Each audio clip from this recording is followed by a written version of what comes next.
कौमी असम्बली और सेनेट के बजट इजलास 5 जून को तलब कर लिए गए। विफाकी काबीना का खुसूसी इजलास भी 5 जून को ही होगा। रवा माली साल का कौमी इक्तिसादी सर्वे 4 जून को जारी होगा। नए बजट से पहले ही हुकूमत और सरकारी मुलाजमीन के दरमियान तनाज़े सामने आ गया।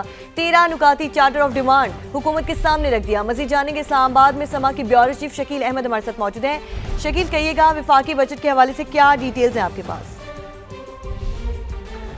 देखिए, नए वफाकी बजट 2026-27 के हवाले से अगला हफ्ता इंतहाई अहम होने जा रहा है, क्योंकि सदर मुमलिकत ने कौमी असम्बली और सेनेट के बजट इजलास बुला लिए हैं।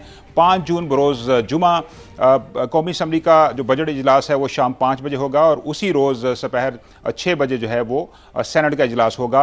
उससे पहले कौमी असम्बली के हवाले से इजलास तो होंगे, लेकिन कौमी इक्तिसादी सर्वे जो है वो 4 जून को जारी किया जाएगा।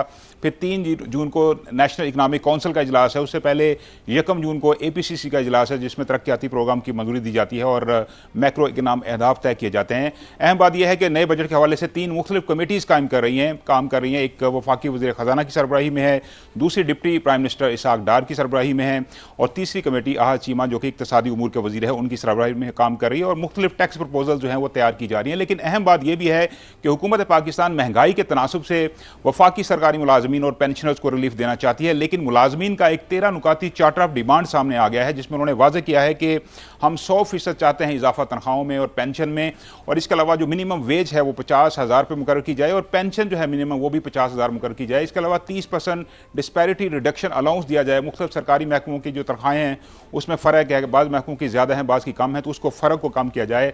इसके अलावा उन्होंने ये भी मुतालबा किया है कि अगर ये तमाम मुतालबा चार्टर ऑफ डिमांड पूरे ना किए गए तो बजट से एक रोज़ पहले यानी कौमी इक्तिसादी सर्वे के रोज़ वो धरना देंगे कौमी असम्बली सेक्रेटेरिएट के सामने, इसके अलावा जो सेक्रेटेरिएट है उसके सामने, और फिर 5 जून तक ये धरना बरकरार रह सकता है अगर मुतालबात पूरे ना किए जाए। तो पूरा चार्टर ऑफ डिमांड जो है उसके अंदर ग्रेड 1 से 22 तक के मुलाजमीन के मुख्तलिफ अलाउंसेज हैं, convince allowance, medical allowance, house rent allowance, इसमें भी तकरीबन 200% इजाफे का मुतालबा किया गया है। टीचर्स के ऊपर, उनकी सैलरीज के ऊपर हुकूमत ने टैक्स लगाया था। मुहक्किकीन जो रिसर्चर्स हैं वो 25% जो टैक्स है वापस लेने का मुतालबा किया जा रहा है, और साथ साथ ये भी कहा जा रहा है कि ऐसे मुलाजमीन जो कि वफात पा जाते हैं उनके बच्चों को दोबारा मुलाजमत दी जाए, और जो कॉन्ट्रैक्ट और डेली वेजर मुलाजमीन हैं उनको भी मुस्तकिल किया जाए। तो इस तरह का पूरा चार्टर ऑफ डिमांड है जो कि हुकूमत के सामने रखा गया है।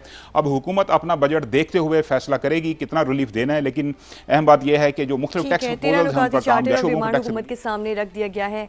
शकील अहमद हमें अपडेट करे थे, आपका बहुत शुक्रिया।